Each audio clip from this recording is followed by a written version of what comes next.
Now I got these college kids at discotheque. Listen. I'm sorry. You are a nice boy, but I'm too beautiful for you. Goodbye, brother from America. You want one more kiss before I go? Are you kidding?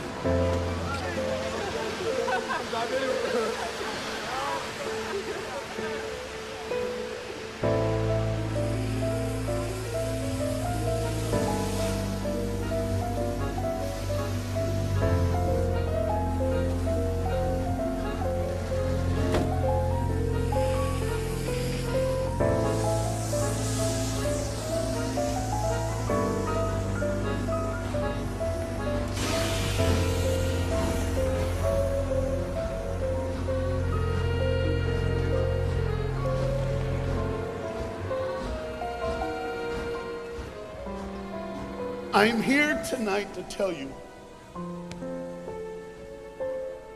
about a father who loved his son and a son who loved his dad. The way this story is going to unfold for you is a little bit different because I want to bring it to now.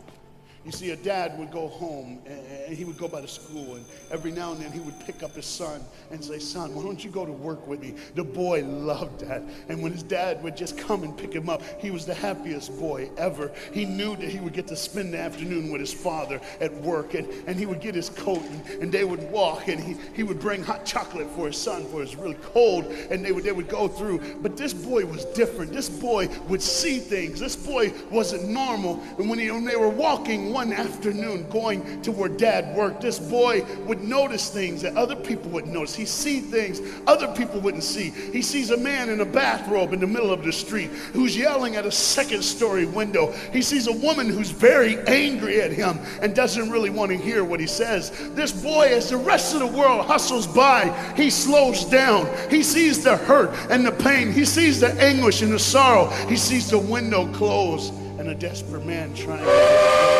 what he did doesn't matter. That he hurting is all that matters. And this boy would see these things. His father rushes and gets him by the hand and says, "Let's go, be late." He would stop and look one more time. Can I stop his pain? Can I stop her hurt?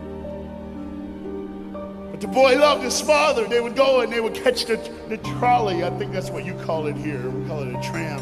Yeah, I don't know the words, but he would get on there with his dad, and the boy would just notice people. He would look, and that day, one particular, he noticed something as he got on the train. To explain something, as you can hear, there's a train coming, and I got to get through this before the train gets here. He saw a man. He saw a woman. He saw that the man seemed very happy and the woman seemed very sad. And he couldn't understand why they could be together and one be happy and the other be sad. He couldn't understand that. But the little boy knew that there was something wrong. He had this feeling, this instinct that was amazing, how he cared for other people, but he loved none other than his father. He knew his daddy loved him, and as he watched the world and their hurt and their pain, he knew that he would always have a father. But even notice this, I need you to understand as you hear this story and get involved in the life of this man and his son, I need you to notice that there's no mom.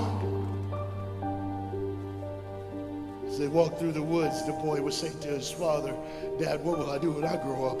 What will I get to do? Will I get a cool job like yours? How will I work? He says, I don't know, but I want to change the world. I want to do something great. I want to do something wonderful. I want to help people. I want to do something that could change the lives of anyone. I just want to be that great. I just want to do something good. And as he walked with his dad would say, son, you will be great. You will be awesome. You will change the world. Your life is going to be incredible.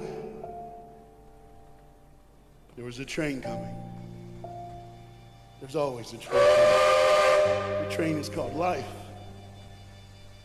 We're all on the train of life, just riding. Whether we realize the truth or not, whether we realize what's happening or not, we're all on that same train tonight. Only God has saw it fit for us to be in the same room, in the same car, for such a time as this. When they get to the edge of the train track, he could see where his father worked. You see the bridge? That's what his dad did. You see, the bridge was very, very important. Boats needed to come to the harbor to get off their goods so they could make money. But trains were coming with people going from one town to the next. Not many cars in Europe, so they couldn't use a lot of that. So many people, not enough roads, so everybody used the train to get from the town to town to get to work and to get home. And one day, the train was coming by. What you have to understand is that boy loved going to work with his dad. He would stay right by the river's edge, and he would do what he loved to do the most. Let me explain that. He loved to fish. Anybody like to fish? All the guys go, The dad looks at his boy and he says, son, now remember the rules. You got to stay right here because I can see you from the window right here. Don't get out of the sight of this window because you got to stay there so I know you're safe. That's just something good to you. But as you can hear, the train is coming. The father's job was cool. If I wasn't a preacher, I wouldn't mind doing that. Get to work, get grease on you, even if you didn't have to. You just squirt it on you like you feel like you did something. That's what I would do. There was a boat coming in the harbor. Timing is very essential. I'll go ahead and give you the key. The key is this. There's always a light. Everybody say light. Say it again. One more time. There's a light that the train conductor needs to see. If that light is green, he can go. If it's red, he must stop. You see, God has given us road signs in our life that we must read. Lines that tell us to go and lines that tell us to stop. Whether we read those and believe them or not is up to us. That's why some of you have fallen and you cannot get up. But tonight, that's why I'm here. The boat needed to come through, so he called, and the man said, okay, I got time. It's a long time before the train should come. So he pulls the lever, as you just saw, and the big, huge stone steel bridge, the gears started turning. They started cranking the steam. All of a sudden, gears are moving, and that big, huge bridge is just starting to go up. As it rises higher and higher, he has to watch and make sure everything's set, everything's good, everything's fine. As he looks out the window, he can see everything, but the dad, being a good dad, keeps one eye on his work, but the other eye on his baby. One eye on the world, but the other eye on his children. You think God doesn't know where you are? He keeps one eye on his world and one eye on his child. No matter what you've done or where you've been, it's one eye on the world, but the other eye's on you. He's watched you and he's kept you. Even though your train is coming down the track, he understands that. And even though sometimes, oh no, I'm gonna get ahead of myself. See the red light? He didn't see it. So many times we don't see the red light. See, to say the train was early. The boy can hear and see the steam. And he looks and says, Daddy, the train. Daddy, the train's early. Daddy, you got a daddy. Hey, Daddy, the train. Daddy, the train's coming. But the dad was looking at the gears, making sure he had enough oil, making sure there was enough steam to get the bridge back down for the train. And the boy knew one thing. Now listen, the boy knew that his dad one time showed him where the trigger was. It was a red lever. If he pulls it, the train bridge would collapse down fast and the train would be able to come across. All the boy knew was there were people on that train. There were people that needed to be saved. There were people that had, some of them just with their friends having a good time, like everything's fine. They did not know that the bridge was up. They did not know what was coming. They're just living their life like you and me, just going down the road, just being our own thing, doing our own thing. And the dad all of a sudden hears the train coming. He looks and then he said, oh, my son. He looks out and his boy's gone. He's like, oh my God, where's my son? Where's my son? He got to figure out. He looks back just in time. to see his son trying to save the day. All he had to do was pull that lever. He reaches in to pull it, and the boy pulls too far, and he falls in the hole. Now it's on the Father. And God the Father, did you hear me? God the Father has to make a choice. It's his now. Do I save my son, or do I save the world? But they don't even know. They don't even know. The greatest decision of his life. He could blame it on them not seeing the red light. He could blame it doesn't matter anymore. Pull the lever, save the world. Leave it up, save your son. For God so loved the world that he gave his only son.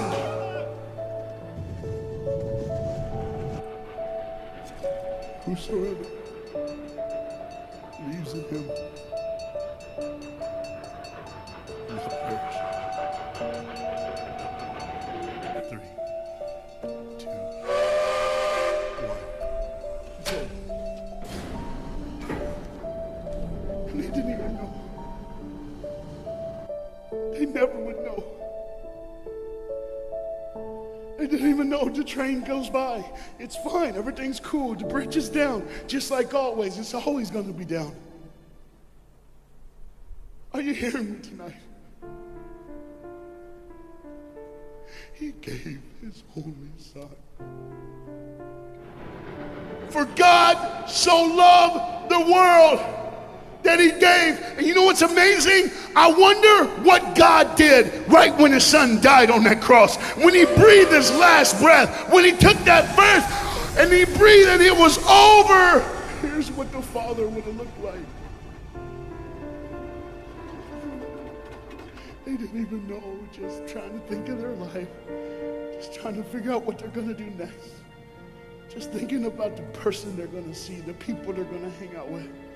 Just trying to be, just loving, caring. Doesn't matter if you're blind.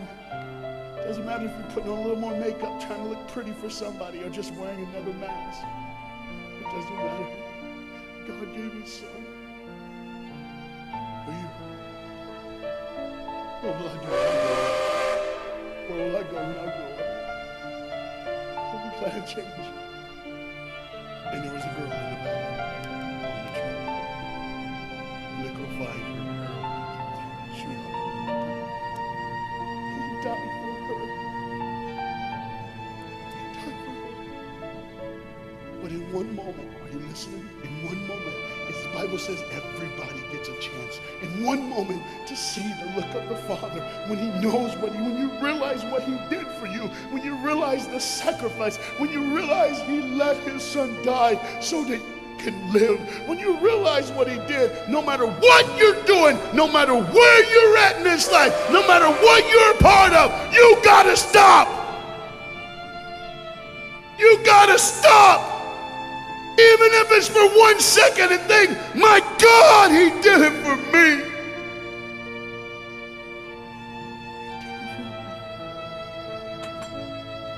And I pray to God you drop what you're doing.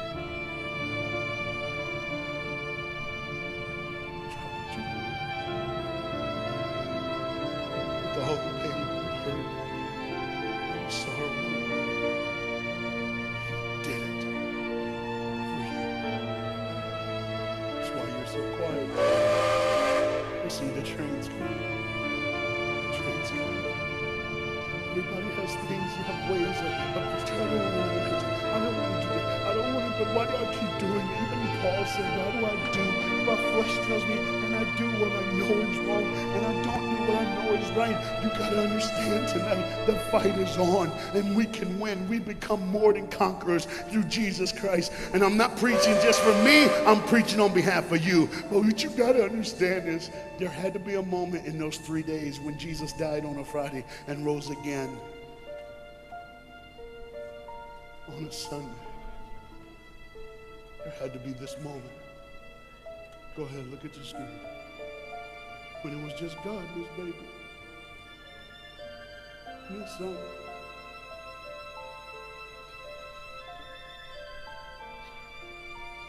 Every sin that's ever been committed in this earth is rolling through your mind right now.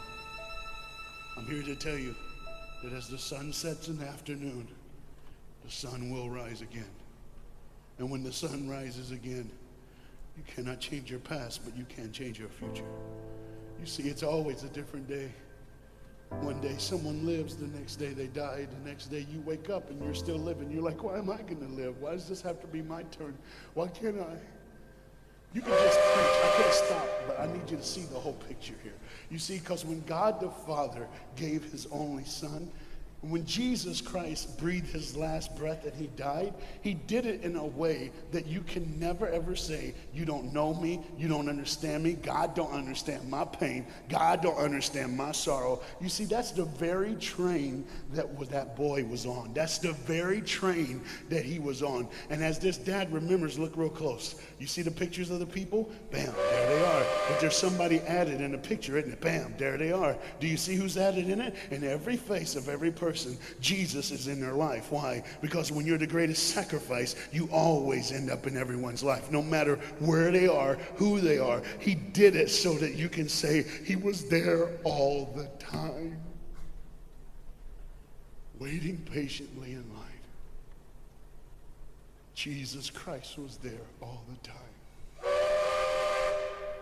And the train keeps going. The train keeps coming. Train keeps moving. People keep living and people keep dying. And God the Father just watches it all. One eye on the world, the other eye on you.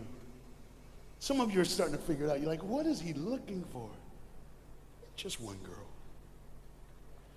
Because see, the whole horrible day, God only had his eyes on one person. And it was just a day on the street corner. When he walked by, he saw a girl with a babe. And she saw him. Do you get it?